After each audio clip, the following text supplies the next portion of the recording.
doctor used to maintain my record in a notebook and a diary. Being the impatient kid, it would take him forever to go find my record. And during summer camp at that time, my father introduced me to computers and got me into a computer programming course, and I picked up a lot of lessons from there. So on one of my visits to that doctor, it took about 15 minutes for him to find my record. And at some point, I just got really impatient and upset. And I basically told him, this is taking too long. This is a very inefficient process. So he kind of looked at me through his glasses and kind of told me, you're such a smart ass. Why don't you go build us something, that will help fix that problem. 4 weeks later, I actually went back with a solution that would help him manage that process better. And that was my introduction to software and entrepreneurship.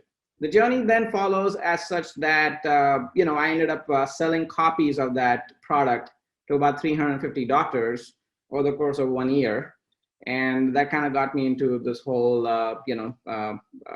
rabbit hole of being an entrepreneur. The first real company I really founded was when I was at age 21. I had to finish college. My parents would not let me do anything before I finished college. I scaled that business. It was Computing Objectives, the name of the company, again, back in India. I scaled that to about 25 employees and a little over $1 million in revenue in less than 1.5 years. I failed as subsequent 2 startups right after that, learned tremendous amount of information through that process, and a lot of the knowledge that I have today, I'll be happy to share some of that with you, and hopefully you guys don't have to repeat those mistakes. While going through this process, I was introduced to a friend, a mutual friend, and collectively we created 24/7 software. Previously, it used to be known as ISS 247. It was Integrated Stadium Solutions. Then there was an entity out of the Middle East who decided that their business model was very different in the sense that ISIS, and we were the provider for fan safety software, and those two terms did not really go well. So we had to go change the company name in 2017 to 24/7 Software when we got acquired. I grew that team of engineers from 1 to almost 80 now, and that number fluctuates over the period of time. I've been the chief technology officer for the company since the beginning of it. So I do know a thing or two about technology. I've gone through the transition process of acquisitions and fundraising and all of those things. So very well aware with that as well. I've managed virtual teams for more than 50 years globally. Our entire operation has run on a model where majority of our staff has been in countries outside of the United States, in Europe and in Asia and in India. So there's a different art on how to go about handling a business which is present globally in nature. As I mentioned earlier, learned through a number of successes and some failures, this knowledge and information always help. Outside of work, I not only work, and I do have some other extracurricular activities. So FAU Tech Runway, I've been a mentor since 2019. Love being part of this little community, and hopefully I can keep contributing. I was also a judge at Consumer Electronics Show. This is something I got stuck with doing. I still like doing it. I enjoy doing it. So many of the products that you see, I probably have had a chance to review them, whether they should be winning the competition or not. And I do keep doing a bunch of these random things here and there. I've been trying, my latest hobby has been trying to cook. I haven't been, my burn rate of food is relatively low. So that's the way I measure my success at it. If my burn rate of food is relatively high, that means I'm not really doing that great. So other than that, just an overview of the company. Kevin gave a great introduction, but if you visit any of the major sporting venues around the country, you'll see a banner in the stadium. It says, to report on only fans, SMS 69050 with your seat and location. That is us. We founded that and did that, created that product in 2007. However, at this point, we don't really sell that product actively. It is more of a fry as a side compared to the Big Mac, so to speak, that we have, which is a suite of products that we have built over the period of years, which allow a venue to completely manage their operations, right from interacting with the guests, to incidents, to maintenance of the building, to security, and a whole lot of other stuff. So we are about a 90% or 98% company. We have about 600 customers so far. We're the largest in the space, and when we talk about the number of fan safety related items that we have dealt with, it very well crosses over 100 million. So these are just some of our customers. These are the biggest names in the industry. This is not for showing about bragging about anything. It's just that the impact the product has had. We are one of those small silent companies that keeps doing cool stuff on the side. The reason I'm bringing this up is that you're used to probably seeing a lot of PR and a lot of other things behind Silicon Valley type companies who need that as part of the process for them to be able to grow. However, for us, we have taken a different approach, which has still allowed us to grow without making too much of a noise. So it is something interesting, and I thought it would be interesting to share with everybody.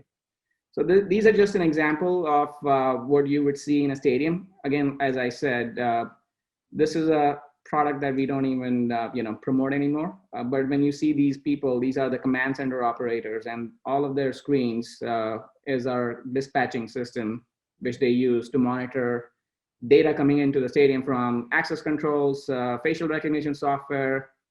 All the ushers on the field have our mobile apps. They're feeding information back to the system. And then all the IoTs, the Internet of Things appliances within the building, is also feeding information into the system. Primarily, it will be incidents. There's a fan who is drunk, or there's a slip and fall that somebody's experiencing. So they would need to manage and tackle that in an effective way. And obviously, documentation is a big part. This is, I believe, the Florida Gators. Yeah. And then, there's about 600 of these around the world. I have about a total of 16 years of entrepreneurship experience, a few lessons that I, thought put together. These are, by the way, in no way, shape, or form, the only lessons that you would ever learn. There's a lot more to go through besides these, but I thought it might be a good idea for me to put together some of the big highlights of what I've learned over the period of years. Again, this topic is so vast. You could probably spend 2 years in an MBA school learning and going through this, it's not doable in a 40-minute session. So lesson number one, idea. With any new business or any new company that you're starting or forming, the idea is at its core, and obviously you have to be really very well aware of. So one of the things I've learned is that I started the company first without thinking much about the idea, and what I did not understand when I was really young and arrogant in a way, that you have to go through certain hoops and processes before you could start a business or a company or a product, and that really does help. So having a product market fit, is there really a need? You may think there is a need, but the only way to justify is that if there's anyone willing to really pay for it. So getting that validated, making sure that that happens, and a lot of this will be similar to what you're learning through your FAU Tech Runway, curriculum. So a lot of that will make sense to you. How practical it is to really build. I've built products that were too much of a big leap to take, too complicated to build, took too much time, and too much money. And that was one of the things I always kept on missing on, which I didn't realize until later, that it was something that was maybe not practical to achieve in a reasonable amount of time that will allow you to actually go and build a business. So understanding this early on is very important.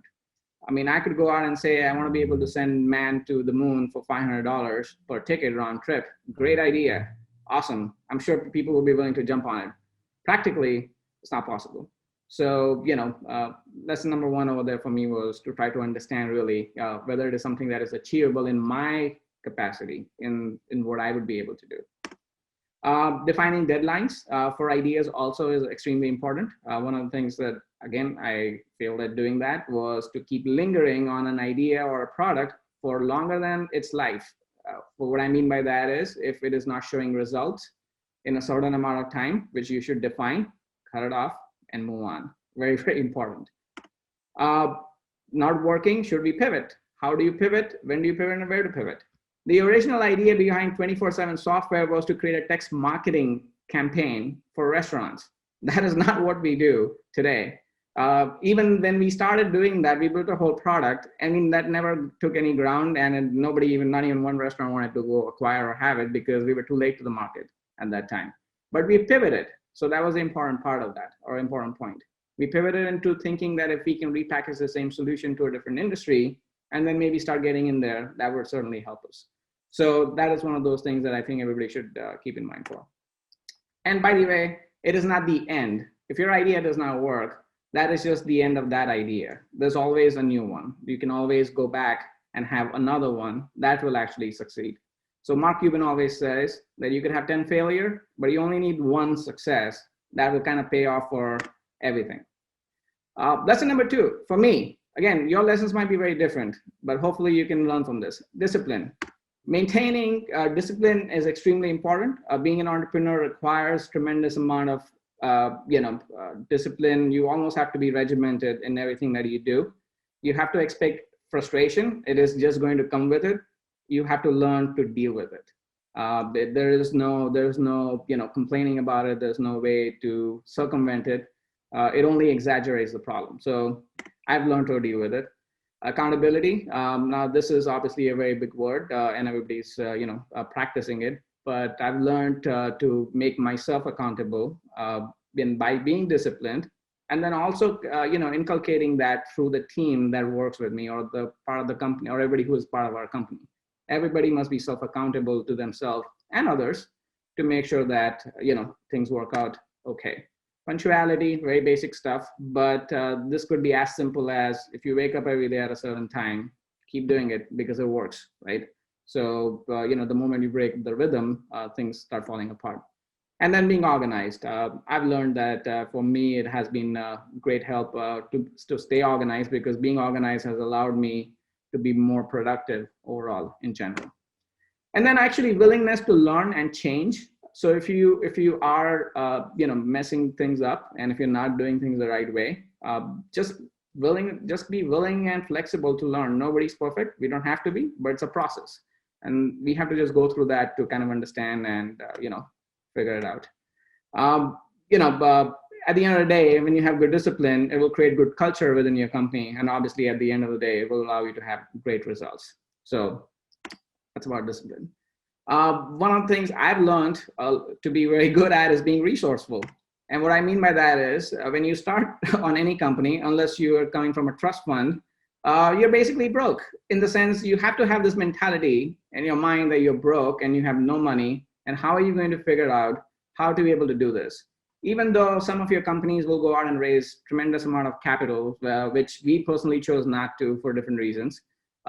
We did have the opportunity, we just did not, because we wanted to run it in a very optimized way, which ended up working out very well for us when we got acquired, because none of our equity was owned by anybody other than the co-founders. So the reason why that is because of being resourceful all the way along until the acquisition process. And our mentality was always being, we're going to be frugal, but we'll learn to maximize what we have. So you have to learn to be resourceful and figure out the best way to get what you need. Sometimes you may just have to forage, and I've done that many times over, and it just works. Once you start thinking about it, everything just kind of adds up. What you will also recognize is that building that culture early on through your company starts from the top. So if you have that mentality, it will always be optimized across the board.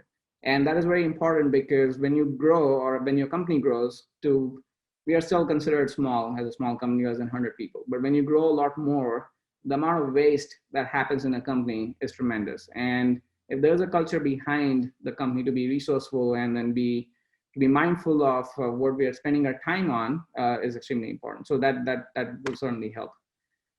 When you're a startup, one of my motto always was to try to get items for free. That is how I would go and approach things. And if I have to pay something at a discount later, that would be a win for me. The reason I would do this is, for example, if you needed to go get a product or a service, you need to go get Amazon. You can always get something for free from any of these vendors. All those small little increments of value that you're saving will help you in the long run. So just that. And the last point on that is that build that culture within the team. It's extremely important. This is very critical. This is a lesson that I learned in a very expensive way later on in my life, that you have to observe and learn and understand where you have to be frugal and spend money where it is necessary. So what I mean by that is that there are certain things you should really consider spending money on, and there are certain things which are just not worth it. So time cannot be earned, money can always be. So spend time wisely. And this is something, it costed me a lot of money at some point in my life, because we were trying to be frugal, but we didn't realize how much time we were spending trying to be frugal. And but it's a learning curve you overcome, and we were able to do that successfully. Good resourcefulness is within the creates good company culture, and obviously will get you great results at the end of the day.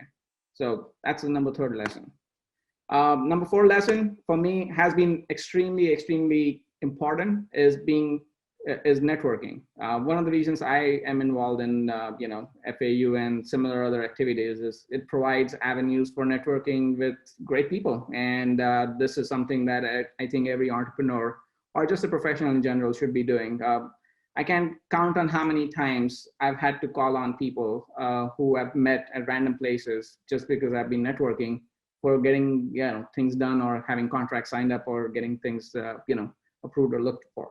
So strategically building your network of people has been very important for me, and has worked tremendously well for me. And then I've also learned as a result of that using your network is almost equally as important as building it.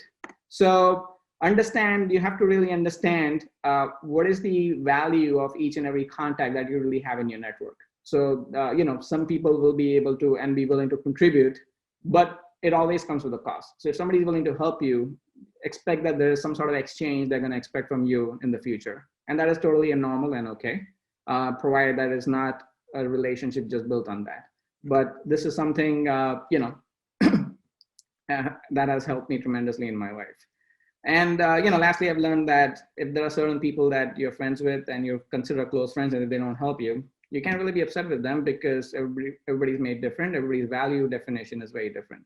But still having everybody as part of your network is extremely important. Great connections gives you leverage, and then leverage allows you to execute faster.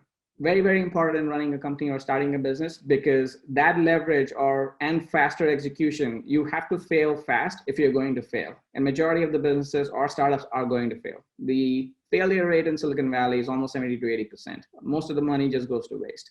But you have to be able to do that as fast as you can, so that it allows you to move to the next idea, which could be a home run. So it is important to have that. And then all these other things have helped me to get there. Lesson number 5 has been around aggressiveness and scale. I used to be hyper aggressive in everything I did all the time. And I thought that was the best way to get things done, because I would think that in your mind, if you're aggressive about something, you'll probably get it done faster. Sure, it works in some cases, but it doesn't work in all the cases. And I have to really understand where it was worthwhile to spend my energy, which was limited, and where it wasn't. So very important lessons that I learned through that as well. Learn the skill of being aggressive in areas where necessary, as I said. Don't scale too fast without a plan. It can be expensive. A great example of this was I decided to open up an office in downtown Philadelphia in the peak of the recession in 2008, thinking it's an aggressive, bold plan. Everything will work out just fine. By the time it was 2009, we lost the office, lost the customers because it was just a recession, and the employees I had to let them go. Had I taken not such an aggressive stand at that point, I could have made investments in other areas that would have allowed us to grow in a different way. Obviously, that didn't happen. So, lesson learned, expensive one, 7-figure expensive one, but it is what it is. The key item to learn from here is to have a vision and a plan to scale, not the other way around. So the mistake I made was I scaled first and then started to create a plan and a vision around why I'm scaling. So instead, the idea is to really have a vision, and then you should scale after that. Right? Lesson number 6, mentor and the board. If any of your companies are having board members or mentors, I think it's extremely important to have the right mentor group and the right board members. There are 2 types and 2 groups. Impressive board members, you could have a lot of impressive board members. Somebody's a CEO of something, somebody's a chairman of X, Y, and Z. But we also have to understand and realize that even though their profiles might be impressive, but if they don't have the time or cannot add any value to your company, they're almost as good as nothing. So, and a lot of people who are really good and impressive in their background will have extremely limited amount of time. So their attention span to your business, unless you're doing something really, really earth shattering and will change the world, and you can get their attention, then it has to work cohesively. So my suggestion always is to have less impressive mentors, but if they're great value to your company, that is what you really need, and that is what you should really do. I've made that mistake in some of the companies that I've started in the past. Extremely impressive mentors and board members, but they were not available for majority of the time I needed them. And it came down to a point where we had to alter that and then go bring in people who were actually be able to do that, to actually be able to contribute and help. So less is more. Another thing is just having a roster of 15, 20 or 8 or 9 or 5 or 7 board members doesn't really mean anything. At the end of the day, it really is what are they contributing to it, and then, what kind of value they're providing to your board. So that's lesson number 6. Lesson number 7, it's an art. It's not a science. And we all have to learn to just be a good student of it. And that is essentially, I wanted to create this slide for that. Being an entrepreneur and starting a business, it's merely an art. There is no set defined, you go do X, Y, and Z, and then you shall achieve X, Y, and Z result. It just doesn't work like that. There are some formulas, there are some practices, best practices, there are some methods, then there are some techniques, but each and every one of them have issues in the path of it. So for example, if you're a startup and the path is that you have to go and raise X amount of dollars, and then you will scale in certain way. As a result, you raise the dollar. Then you will attract certain amount of type of employees. Sure, on theory, all those things are accurate and they do work, but everything has to line up in order for those theories to work fluidly.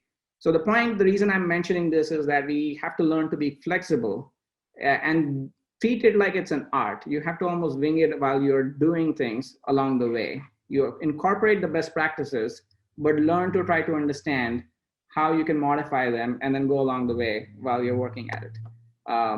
So that's that point. And lesson number 8, I'm still learning. This is an ongoing process. I have 1 or 2 more companies in my life before I finish from 24/7. So, I'm sure there's a lot more learnings that will come as a result of this. And, this list will probably go on. So the next time, maybe in a year or 2, if FAU still wants me to come and present, maybe I will have 3 more learnings that I've learned as a result of this. Any questions?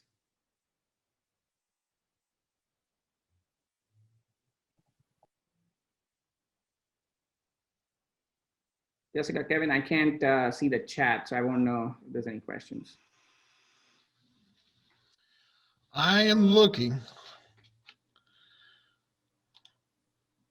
No questions yet, but hopefully they'll start rolling in shortly here.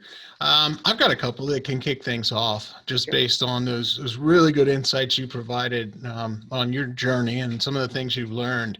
So can you talk a little bit more about culture, particularly for a software company, right? So you mentioned things like being accountable, being punctual, being organized, and then you also have this perception that's out there, particularly in tech and software, where it's like go fast, break things, wear a hoodie, and break the corporate rules. But I've seen that can sometimes spiral into no punctuality, organized accountability. So how did you kind of manage that that relationship of, hey, we really need to be buttoned up, but at the same time we're tech, we're we're easygoing, we're cool, we're friendly. How have you kind of dealt with that, or have you?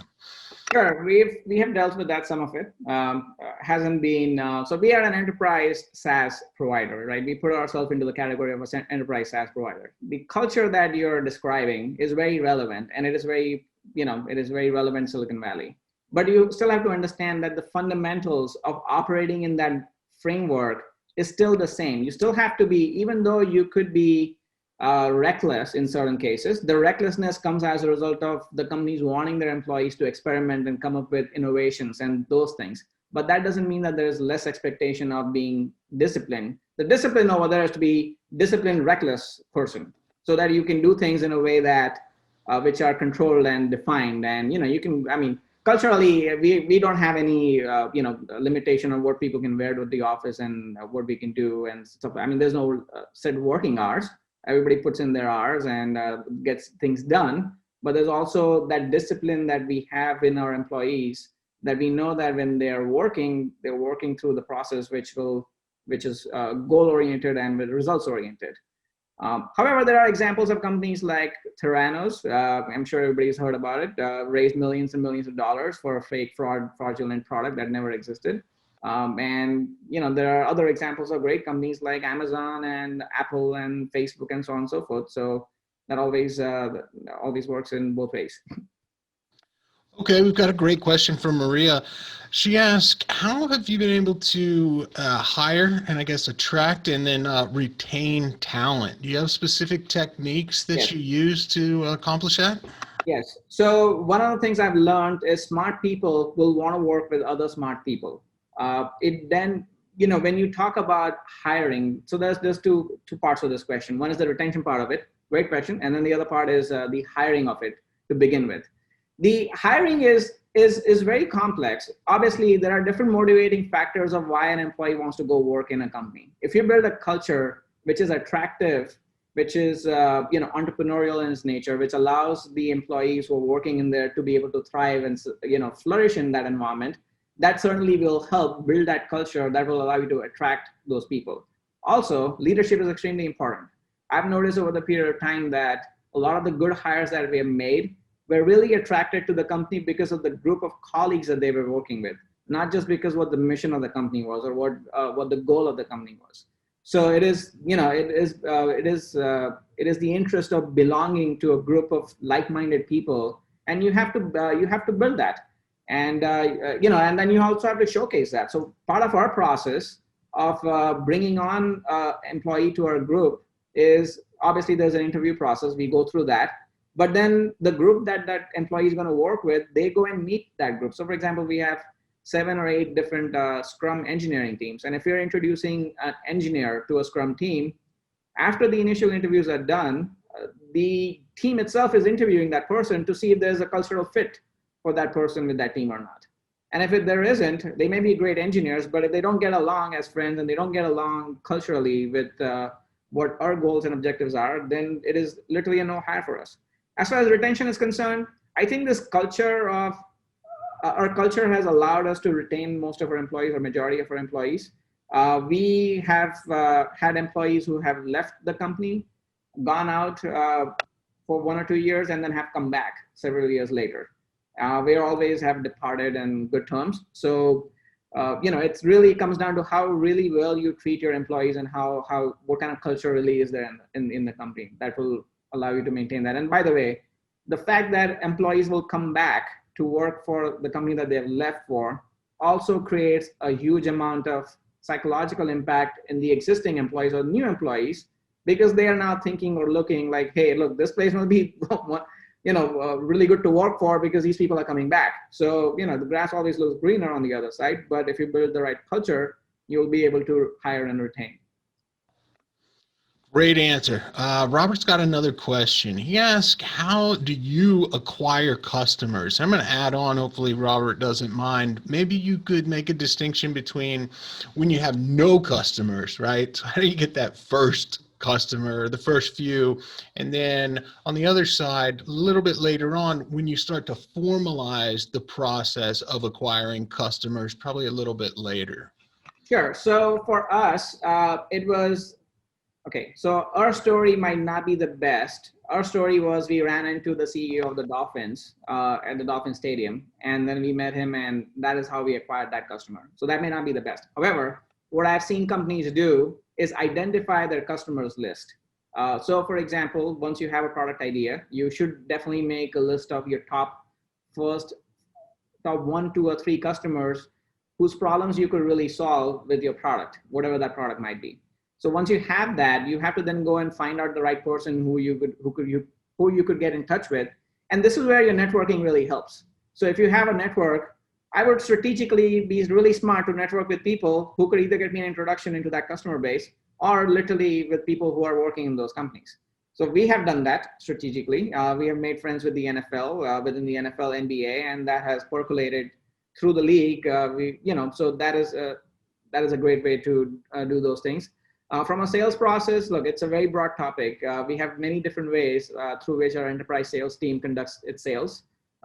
We fall into a category where we have to be present in these conferences where we go, but a lot of our customers come from personal relationships that we have had with a lot of these people, and just general networking. There's no right answer to this, but you can always come up with a strategy. For sales, I think networking is one of the biggest things. It's really who you know, because getting attention of somebody, your product might be great, but just trying to get it in front of somebody and making them get you some time to look at what your product is the most critical hurdle. And if you get that as a result of an introduction through a mutual network connection, the impact of that is usually, great. What also happens in the future is once you have few customers, now you have a proven thesis behind what your product could do, and then it's much more easier to convince others to be able to get audience for. Okay, great. Kennedy asked, how do you stay on plan when it comes to shipping software? Great question. So Kennedy, very familiar with Kennedy. I'm working with him also on this. We have an Agile and Scrum development process that we follow.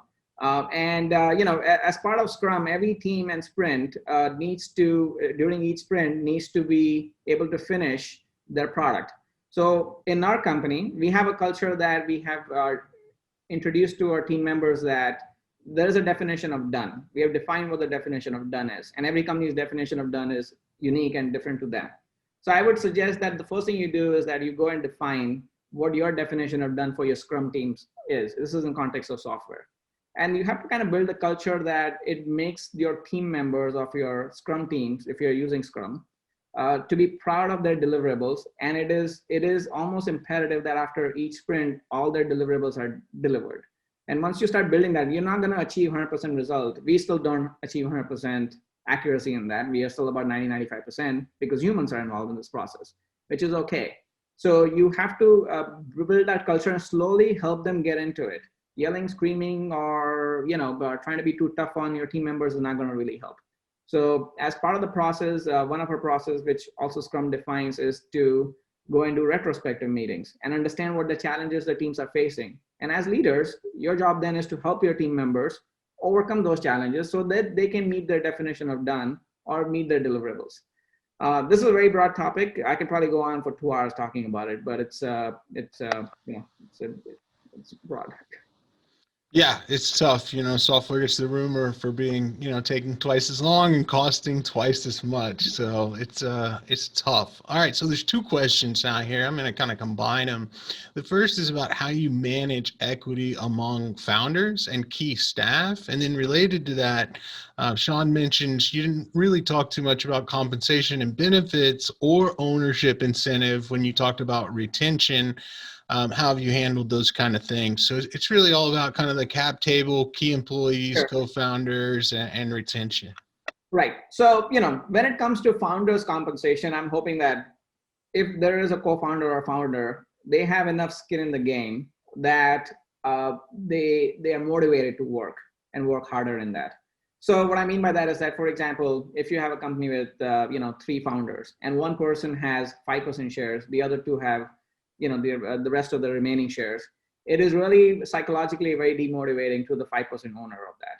You have to really obviously if the value that the third co-founder is providing is so significantly low that it justifies at 5% or 7%, then that would make sense. However, if you look at the trajectory of the most successful companies, Airbnb, Facebook, and so on and so forth, the equity split has been in a way, and obviously they have also brought in key co-founders to help them through the process. So in case of Facebook's, Mark Zuckerberg was a great CEO, and then his co-founders, Dustin Moskovitz, was the CTO, and he wrote the code. They were almost equal partners. As a result, over the period of time, they went through the whole process. But the point I'm trying to come to is that you have to define how much value each co-founder brings in to the table. Make sure that they don't psychologically feel that they're being undervalued because they have less equity. maybe clarifying that upfront and through the process, or maybe having some sort of earning plan over the period of time would be really helpful. As far as employee stock options are concerned, look, every employee, anywhere they work, if you're going to expect them to contribute more than just their time, in the sense that it's a 9 to 5 job, but you expect them to contribute their life essentially, it is your obligation as a company owner or founder to give them something in return in the form of an equity. So I'm all proponent for an ESOP plan. It motivates a lot of employees tremendously. Especially, it also acts as an anchor for key employees. If you bring in early on, if you bring in some key engineers, if you're again dealing with software, those engineers are going to be key to your overall software, future, and the knowledge that they consist will be extremely important. Unfortunately, transitioning over to another person is not relatively that simple. So you want to make sure that they're motivated enough and they have some skin in the game for the ultimate success. If exit is a strategy, that they remain in that as part of the process. So ESOP should be important, I think, are important, and that's why a lot of companies do that, and you should continue having that. I couldn't read Sean's question again. Kevin, do you mind bringing it back, please?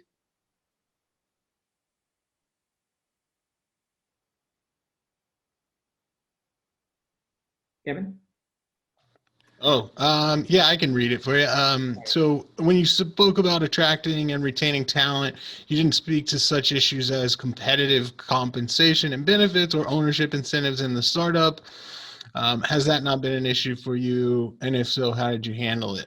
It has been. So there are a few things.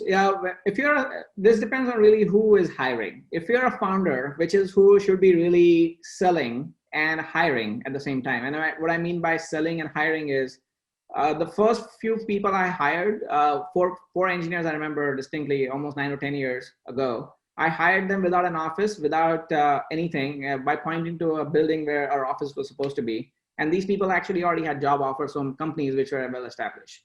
The reason why they bought into that, which I asked them that question a year later, several reasons. One, they had enough trust, faith, and charm, I guess, from me, that they really wanted to work with me. So you have to kind of sell yourself or sell the idea why it is in their benefit, or why it is exciting for them to go work with your company. It is extremely important that that happens. The second part of that is that, as a result of the sacrifices that they're going to be making, if you're going to be hiring some expensive people who otherwise would not be getting the normal compensation that they deserve, there has to be some sort of compensation package in form of either equity or money in the future.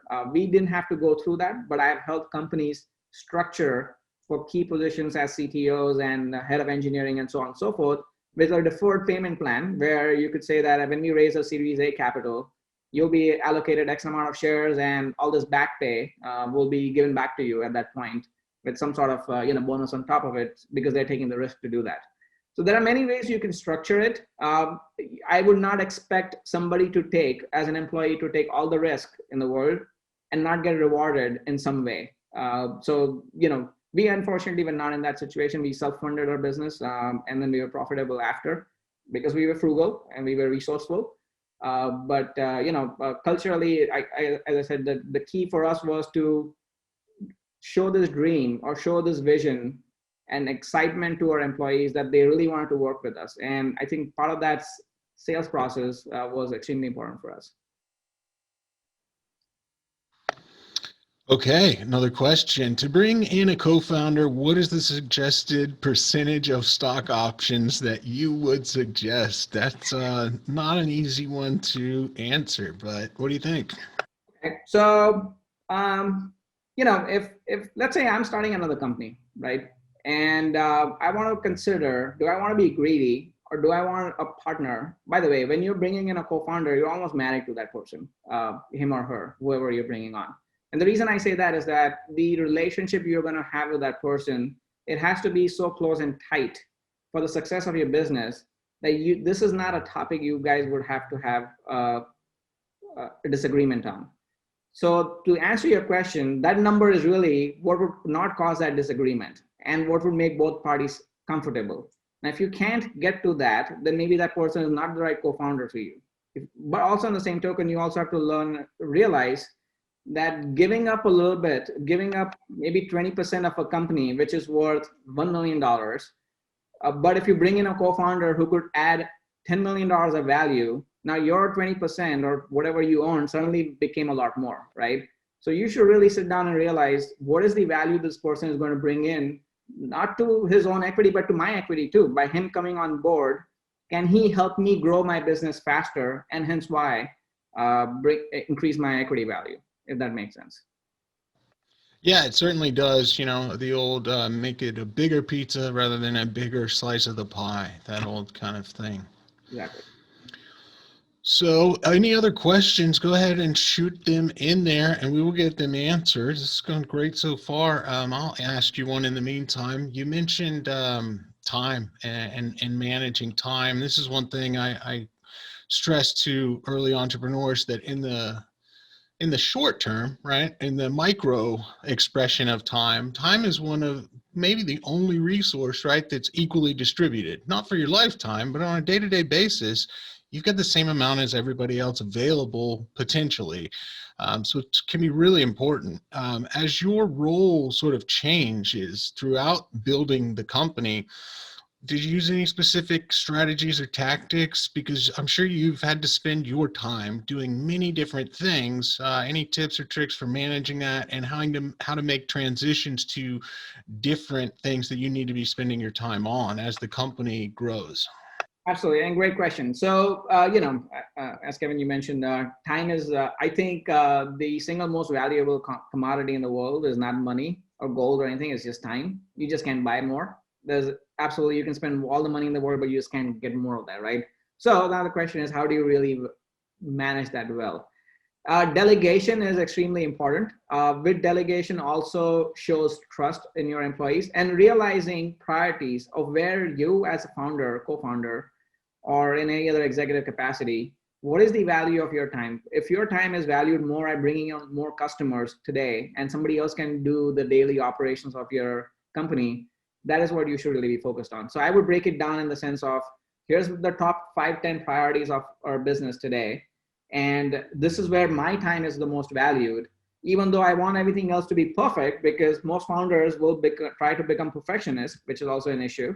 So you kind of have to kind of let somebody else manage and deal with that, and then prioritize based on where your value or where your time is most valued and what the company could get in return as a result of that. Nice. All right, we've got some more questions. So what's the number of software developers where Agile Scrum begins to make a lot of sense? Yeah, so great question. Scrum, first of all, I would suggest anybody who's trying to do Scrum to go through at least the certification process to learn the material. I mean, the certification itself is immaterial, but the process itself teaches you a lot of things which you think you might know on the surface, but there's a lot more minor things to learn. So as a result of when you're going through that, it defines clearly that when a Scrum team is between 5 and 7, it works more comfortably, it works more fluently. You cannot have a Scrum team beyond 7. Also, I mean, ideally you shouldn't. You can, I mean, I've seen companies go and create a 20-person Scrum team, but they don't really do Scrum. They just use the framework of Scrum. So I would suggest a 5 to 7-person Scrum team would be ideal. However, when do you go and define a Scrum team? You cannot have a Scrum team with 2 people or 3 people because it's too small. The amount of time that you would spend doing the processes of Scrum itself would take longer. But what you could then do is trim down some of those processes. So for example, the sprint planning could be shorter because there's only 3 people involved in that. The review process could also be shorter. The duration of the sprint could be longer. You could, you can modify it from 2 weeks to 3-week cycle or a 4-week cycle because you have fewer people. So I would definitely suggest that every software that is developed should be done in a Scrum environment. Even if it is 3 people, that's fine. It will still work efficiently. I wouldn't do it for 2 people because it just would not make sense. But anything over 3, I think that's what his question was. All right, great. So Dixon would like to know if you could share some information on pricing strategies, particularly for software. Okay, great question. There's no one size fits all answer for this again. The answer is this a new software in a new category completely? Or is this an existing, I mean, are you recreating a software that's already exists and you're competing with other products. So the answer to this will depend on really what direction you're taking. If you're inventing a category and if you're inventing or creating a new product line, I would first go and create a CAB, a customer advisory board, essentially with a top prominent 8 to 10 people. We have done that over and over for 9 products through the years, and it has worked successfully for us. I've seen this pattern rinse and repeated in Silicon Valley over and over. So the idea behind that customer advisory board is to ask them those relevant questions on what the market could really bear. So you have to do some market research on that. But the best way you do that is by not buying research papers, by actually calling these people, asking them these questions, who would really potentially your buyers of your product. If you're going against another competing product, the second route, then you really need to kind of see what the marketplace looks like and what is the differentiator for you as a company. Are you 5% better than the other incumbent product, or are you 20, 30%? Is your product providing 20, 30 more, percent more value? And then define your pricing accordingly. So if you're providing more value, then you should define a price and then go back and still create a CAB and ask them, is the market still able to bear? I remember we created a product which we built at almost 6 figures, realizing the market just can't bear that. And it was a year and a half of development for nothing. So, and the price that they could really bear for, we didn't want to be in business doing that. So that didn't make sense for us to do that. So I think having some research, but doing your own research would be really helpful to answer that question. Great. And I'll just add, always think about a subscription model so you can keep selling it at whatever price, sort of in perpetuity, again, if the market can bear it. Another good question. Can you share one venture that failed, why it failed, and what you would have done differently or what you learned? Sure. So one of the businesses that failed was Strategic Edge Group. It was a consulting arm. We used to provide CRM consulting, customer relationship management consulting. This was back in, I think 2011, 9 or 11, between 9 and 11. Bad market to be in. Enterprise, I was always excited about enterprise software. I always thought that if you build, that's another problem if you're an engineer, because you think that solving a complex problem is equal to big money. In the real world, that is not the case at all. So, now we're not solving the biggest problems, but we're actually making decent money. So I was gravitated towards this whole enterprise CRM space, and I didn't realize the magnitude and the depth at which the implementation and the implementation cycles would have taken for us to successfully being able to implement that. We thought that we could go in and implement. Procter & Gamble was actually one of our customers down in Philadelphia. And we thought we could implement a whole CRM system for Procter & Gamble with a 3-person consulting team. Obviously, totally impossible. What ended up happening as a result of that was I had to go and hire a lot more people. We broke even on that contract essentially, and that never worked out well. So that was just one example. But as a result, what I learned from the whole consulting experience was that services in general, software services in general, are not the most profitable avenue for any kind of company. Pivoting over to product side, then we started thinking, well, why don't we go build our own product? And that is what has allowed us to be very successful. But I launched several products without doing market research, which we should have done early on. As I mentioned, we created products without doing research about what the market could really bear. And is it even really viable to go and spend so much amount of time and money building something that somebody would not even be able to afford, or there was no need for it at all, right? So all the things that you already know about, probably having a product market fit and being able to define the right strategy for launching it, having or knowing your customers really well. That's another thing. One of the things I've also learned is we may know that on a surface level, our customers have a certain amount of problem or a certain type of problem. When you really go in there, they really have different sets of issues. They're just voicing their biggest concerns. So you should really deeply understand your customers' issues almost or better than they are understanding them. All right, great answer. And Sean's got another good question, and he will claim the last question of this kind of public series here. He says, it's pretty easy to focus on the business stuff, which is true, and we focused almost exclusively on that. You've provided a ton of expert answers and learned a lot of things which you've been able to share. What about striking a life balance and taking care of yourself while also trying to found and scale a startup? Do you have any suggestions or advice in that area? Yes. So it's a great question. I was going to put a slide in there for that. I think the biggest thing you should ask yourself is, why are you starting a company? What is the motivating factor behind it? And you should really understand what kind of sacrifices it will bring as a result of that. And then ask yourself the question: is the sacrifices, because starting a company is difficult and tough? If money is the answer, probably the wrong answer, because those who chase that will usually not go in the right direction. But needless to say, coming back to this, and I will answer that question, is you have to really ask yourself whether me getting involved in this and trying to compromise on my life, other life activities that I really want to do, it doesn't justify that. Then the answer to that is like, you're just not the right fit for this particular type of avenue.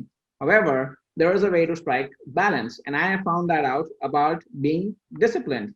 It goes back to this: if I'm disciplined and if I manage my time well, I'm able to do everything that I want to do. I do a lot of things.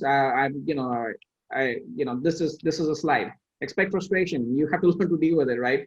So I've defined this timeline in which I operate, and there's time allocated for everything. And if I can get everything done, it's not the end of the world. Everything will remain as is. You burning out yourself does not make things go faster. That's what I've learned. That me staying up at 4 a.m. in the morning is not going to go convince a customer that we should go and really buy his product, or it doesn't work like that, right? So you personally being satisfied and happy in what you're doing is actually very important to the success of your company, because you will be a lot more motivated, you'll think more clearly, and you'll have a proper balance with everything that you do.